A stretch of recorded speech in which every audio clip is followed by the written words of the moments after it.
Selamat siang semuanya. Sekarang kita akan bahas tentang pencatatan piutang wesel.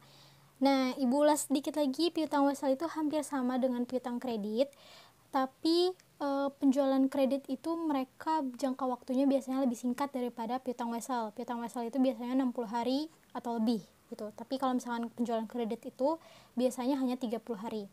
Nah, sekarang kita akan bahas tentang pencatatan piutang wesel. Ini yang sederhananya saja karena ini hanya perkenalan.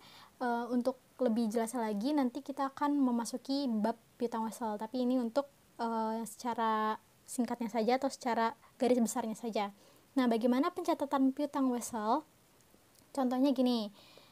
Pada tanggal 1 Desember 2020, PT Mutiara menjual barang kepada PT Kina seharga 20 juta rupiah dan transaksi tersebut diperkuat dengan surat wesel yang disetujui PT Kina dengan nominal 20 juta 200 ribu.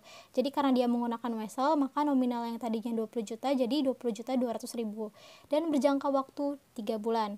Adapun jurnal yang dibuat oleh PT Mutiara adalah, nah kita coba mencatat penjurnalan dari sisi PT Mutiara atau sebagai penjual. Yang pertama itu karena dia adalah menggunakan wesel, jadi muncullah namanya piutang wesel. Kalau penjualan kredit kemarin itu kan yang muncul adalah piutang dagang. Tapi kalau misalkan menggunakan wesel, maka munculnya piutang wesel. Tapi konsepnya sama, kalau misalkan piutang bertambah dia ada di sebelah debit sebesar nominalnya yaitu 20 juta 200 ribu. Jadi bukan 20 juta ya, tapi nominal weselnya yaitu sebesar 20 juta 200 ribu. Dan di sebelah kredit akan muncul penjualan sebesar 20 juta 200 ribu rupiah. Karena kita melakukan penjualan berarti penjualan kita bertambah kan. Kalau penjualan bertambah berarti ada di sebelah kredit, seperti itu. Selanjutnya, kalau pelunasannya bagaimana? Tadi kan ketika terjadinya transaksi. Nah, ini kalau misalnya melakukan pelunasan.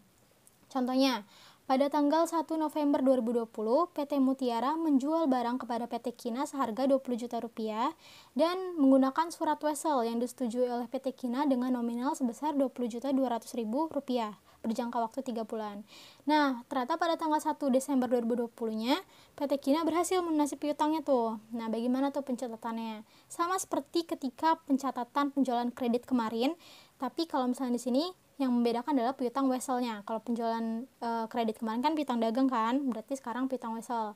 Karena dia dilunasi piutangnya, berarti kita sebagai penjual mendapatkan kas, ya kan? Mendapatkan uangnya doang sebesar 20 juta 200 ribu.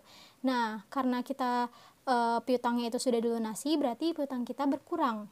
Yaitu kalau misalnya piutang berkurang, berarti ada di sebelah kredit sebesar 20 juta 200 ribu. Sudah, seperti itu. Gampang kan? Semoga ini penjelasannya jelas. Kalau misalnya kalian ada yang ingin ditanyakan, bisa langsung tanyakan di Google Classroom. Dan juga Ibu akan memberikan soal lebih lanjut. Terima kasih.